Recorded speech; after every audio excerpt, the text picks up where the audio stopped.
Hello friends, welcome to my channel. मैं हूं आपका दोस्त महेश कुमार। फ्रेंड्स, आइए स्टार्ट करते हैं this topic, formula to calculate entropy in dry, wet and superheated region. Okay friends, तो आइए स्टार्ट करते हैं this topic. This is the TS diagram. Okay friends,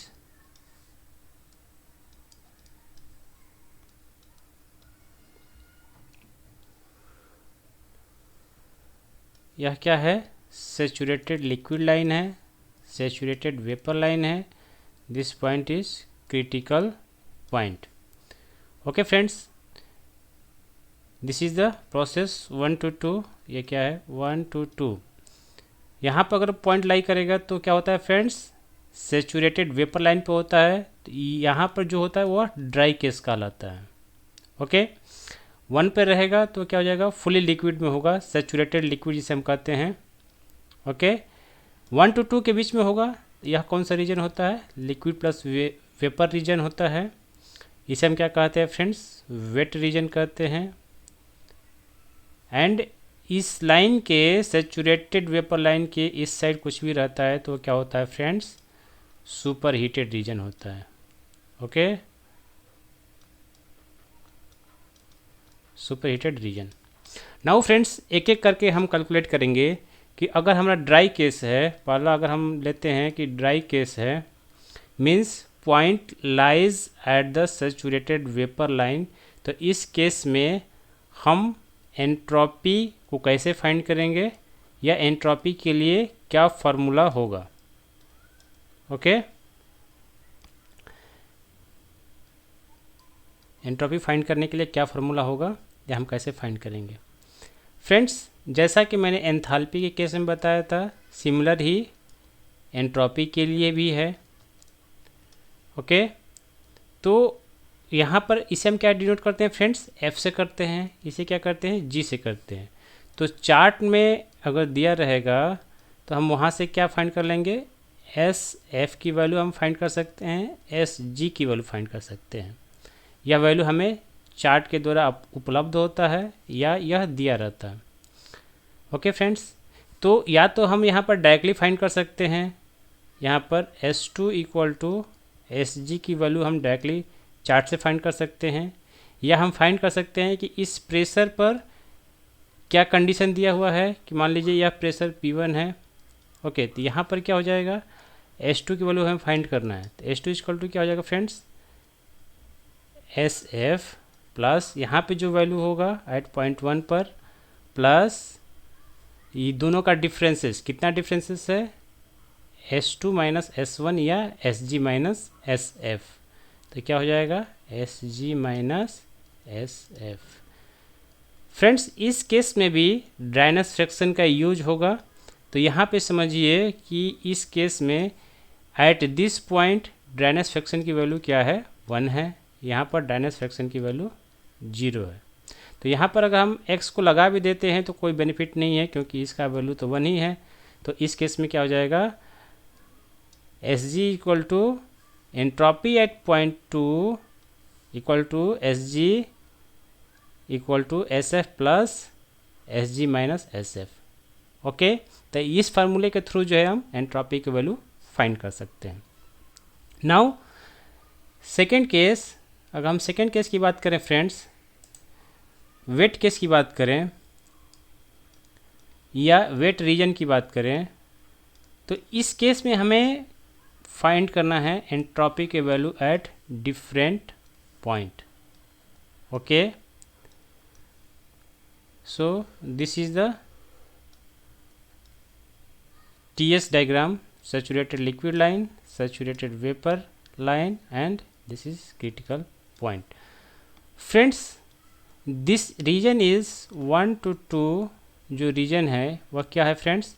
saturate liquid plus vapour region है। तो यहाँ पर क्या होगा? This is the wet region. तो वेट रीजन में किसी भी पॉइंट पर, लाइक हियर, हियर या एनीवेयर, हम एंट्रोपी की वैल्यू फाइंड कर सकते हैं। कैसे फाइंड करेंगे? हमें इसके लिए क्या फाइंड करना होगा? पहले ड्राइनेस फ्रैक्शन की वैल्यू फाइंड करना होगा। अगर ड्राइनेस की वैल्यू पता है, x1 x2 x3 किसी भी पॉइंट पर, सपोज कीजिए यहाँ पर या यहाँ पर, यहाँ पर किसी पॉइंट पर अगर हमें ड्राइनेस फ्रैक्शन की वैल्यू पता है तो हम क्या फाइंड कर सकते हैं, उस पॉइंट पर हम एंट्रोपी की वैल्यू फाइंड कर सकते हैं। लाइक हियर अगर हम x2 इक्वल टू मान लेते हैं 0.6 की वैल्यू दिया हुआ है, हमें ड्राइनेस फ्रैक्शन की वैल्यू 0.6 दिया हुआ है, या इस पॉइंट पर 0.6 है, यहाँ पर 0.8 है, और x1 की वैल्यू कितना है, हम सपोज करते हैं 0.4 है, x2 की वैल्यू 0.6 है एंड x3 की वैल्यू 0.8 है। यह वैल्यू दिया हुआ है, या हम इसे कैलकुलेट कर सकते हैं। कैसे करेंगे, तो हम कर सकते हैं मास ऑफ वेपर अपन एट 0.2 अपन mass of vapour at 0.2 plus mass of vapour at mass of liquid at 0.2, क्योंकि हम 0.2 पर कैलकुलेट कर रहे हैं। तो अगर हम 0.2 पर कैलकुलेट करते हैं तो उस केस में वहाँ पर वेपर का वैल्यू कितना है, वहाँ पर लिक्विड का वैल्यू कितना है, तो इस तरीके से हम फाइंड कर सकते हैं। ओके, तो अगर हमें ड्राइनेस फ्रैक्शन की वैल्यू पता होगी तो हम एंट्रोपी की वैल्यू फाइंड कर सकते हैं किसी भी पॉइंट पर। लाइक सपोज हम फाइंड करना चाहते हैं 0.2 पर, तो 0.2 पर क्या हो जाएगा फ्रेंड्स, क्या होता है, यहाँ पर कितना है एंट्रोपी की वैल्यू SF है, प्लस ड्राइनेस फ्रैक्शन की वैल्यू कितना है x2 है, एंड डिफरेंसेस कितना है टोटल जो है यहाँ पर, ये डिफरेंसेस कितना है SG minus SF।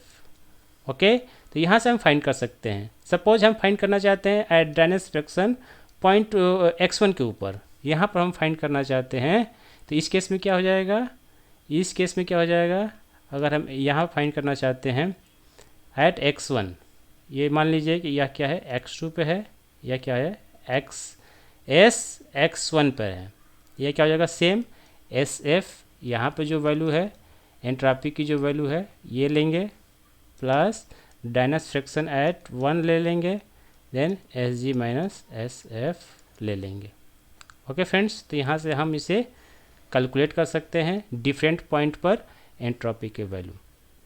Now friends, जो थर्ड केस है, थर्ड केस में अगर हम लेते हैं सुपर हीटेड रीजन में, तो क्या हो जाएगा, सुपर हीटेड रीजन में, तो again this is the TS diagram, this is saturated liquid line, saturated vapor line, this point is critical point।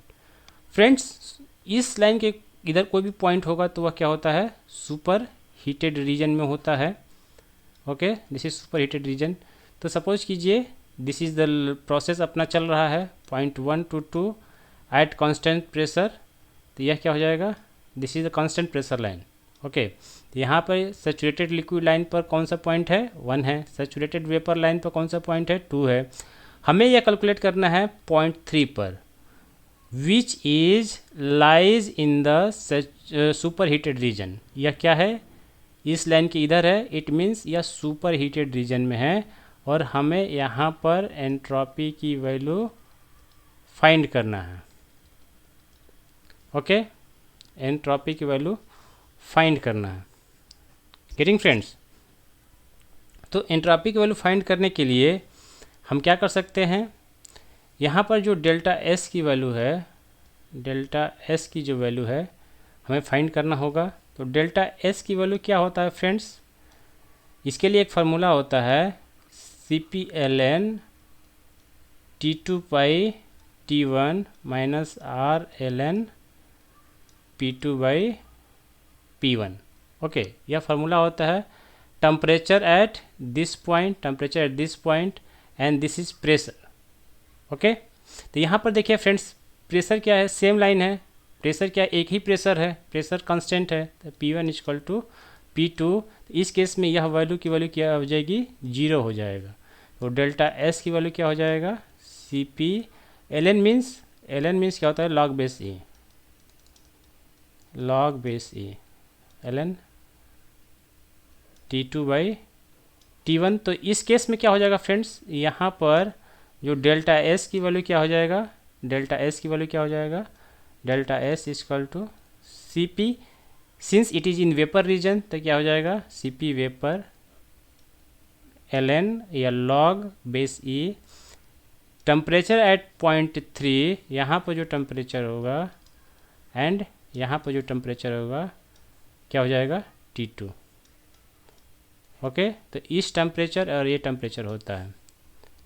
Getting friends? तो हमारा क्या हो जाएगा, हमारा जो एंट्रोपी की वैल्यू हो जाएगी, entropy at point 3 equal to entropy, यहाँ तक तो पता है कि क्या वैल्यू होगा, एस जी होगा प्लस डेल्टा एस ऐड कर देंगे तो क्या हो जाएगा, C P V L N T3/T2। Okay, तो यहाँ से हम फाइंड कर सकते हैं। Getting friends? आपको एक और चीज़ बताना है फ्रेंड्स, यहाँ पर थोड़ा सा और समझिए इसको। क्या होता है,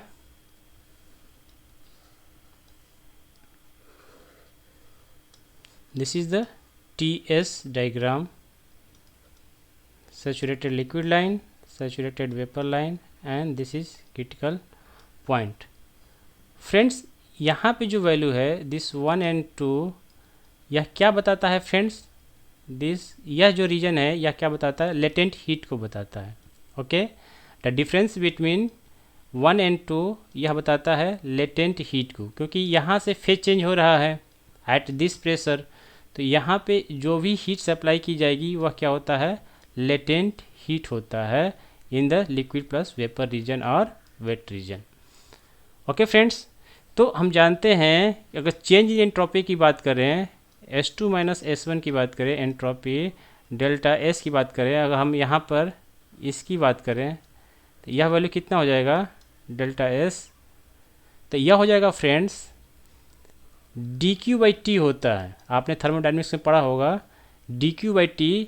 dQ क्या होगा इसमें, इस केस में लेटेंट हीट होता है, क्योंकि हम इस केस में पॉइंट 1 एंड पॉइंट 2 के बीच में कितना हीट सप्लाई कर रहे हैं, it is equivalent to latent heat. तो यहाँ से क्या हो जाएगा, S2 minus S1 equal to latent heat divide by this temperature. किस टेम्परेचर पे हो रहा है, तो दिस टेम्परेचर पे हो रहा है, तो divide by this temperature. Okay, तो हम इसको इतना भी लिख सकते हैं। तो इस हिसाब से अगर हम ड्राई केस की बात करें तो ड्राई केस में क्या होता है, SF प्लस मैंने क्या बताया था, SG माइनस SF। तो हम इसको क्या लिख सकते हैं, S2 को क्या लिख सकते हैं, SG लिख सकते हैं, S1 को क्या लिख सकते हैं, SF लिख सकते हैं। तो इस केस में क्या हो जाएगा फ्रेंड्स, जो इसकी वैल्यू होगी वह क्या हो जाएगा, this SF plus latent heat divide by T। तो यहाँ से हम ड्राई केस को ऐसे भी फाइंड कर सकते हैं अगर लेटेंट हीट की वैल्यू दिया रहेगा। ओके, वेट केस में तो हम जानते हैं फ्रेंड्स, वेट केस में हम फाइंड कर सकते हैं SF प्लस X इंटू, अगर लेटेंट हीट की वैल्यू दिया तो इस केस में latent heat divide by T कर देंगे, तो यहाँ पर हमें वेट केस के लिए मिल जाएगा। सुपर हीटेड केस के लिए क्या हो जाएगा फ्रेंड्स, सुपर हीटेड केस के लिए, सुपर हीटेड केस में हम जानते हैं SG प्लस, यहाँ पर तो ऑलरेडी हमें मिल गया है SG plus CP vapour log base E या ln। हाँ, अगर यहाँ पे है, सब यहाँ पे है, तो यह क्या हो जाएगा, temperature at point 3 divide by temperature at point 2। तो इस सब फार्मूला से हम फाइंड कर सकते हैं फ्रेंड्स एंट्रोपी। इसका क्या यूज है, हम क्यों इसको स्टडी कर रहे हैं, इसका हम आगे देखेंगे फ्रेंड्स, जब हम साइकिल में जाएंगे कि वेट वेपर आफ्टर कंप्रेशन है कि ड्राई वेपर आफ्टर कंप्रेशन है या super heated vapour after compression है। तो इस केस में इस एंट्रोपी को यूज करके हम फाइंड करेंगे एंथैल्पी के वैल्यू। ओके, यह सब हमें आगे आएगा फ्रेंड्स, इसका कंसेप्ट आएगा, इसको हम फाइंड करने में यूज करते हैं। अगर यह जो है इस रेंज में लाई कर रहा है, वेट रीजन में लाई कर रहा है, तो हमें इसका यूज फाइंड करने के लिए होगा कि दिस ड्राइनेस फ्रैक्शन की वैल्यू हम फाइंड करेंगे। अगर कोई भी पॉइंट इस केस में लाई कर रहा है वेट रीजन में, तो हम वहाँ पर ड्राइनेस फ्रैक्शन की वैल्यू फाइंड करेंगे with the help of entropy. अगर यह सुपर हीटेड रीजन में है तो यहाँ पर टेम्परेचर कैसे फाइंड होगा, तो इस टेम्परेचर को फाइंड करने के लिए हमें यूज करना होगा दिस फार्मूला को, या उस केस में हमें एंट्रोपी की ज़रूरत पड़ेगी। ओके, तो इसलिए बहुत इंपॉर्टेंट है, जब तक यह वैल्यू हमें पता नहीं रहेगा हम एंथैल्पी की वैल्यू फाइंड नहीं कर सकते हैं। ओके, तो हमें यह वैल्यूज़ को फाइंड करने के लिए, ड्राइनेस फ्रैक्शन की वैल्यू को फाइंड करने के लिए या सुपर हीटेड स्टीम का टेम्परेचर फाइंड करने के लिए एंट्रोपी की ज़रूरत पड़ेगी फ्रेंड्स। ओके, तो होप आपको यह क्लियर हुआ होगा। आगे लेक्चर में हम देखेंगे फ्रेंड्स कि कैसे इसका यूज करेंगे। सो फ्रेंड्स, एट लास्ट मेरा एक्सप्लेनेशन अच्छा लगे तो प्लीज़ लाइक कीजिए, कमेंट कीजिए। अगर आप नए हैं तो सब्सक्राइब कीजिए फ्रेंड्स, दोस्तों के साथ शेयर कीजिए जिससे उनका भी कंसेप्ट क्लियर हो सके। Thank you friends.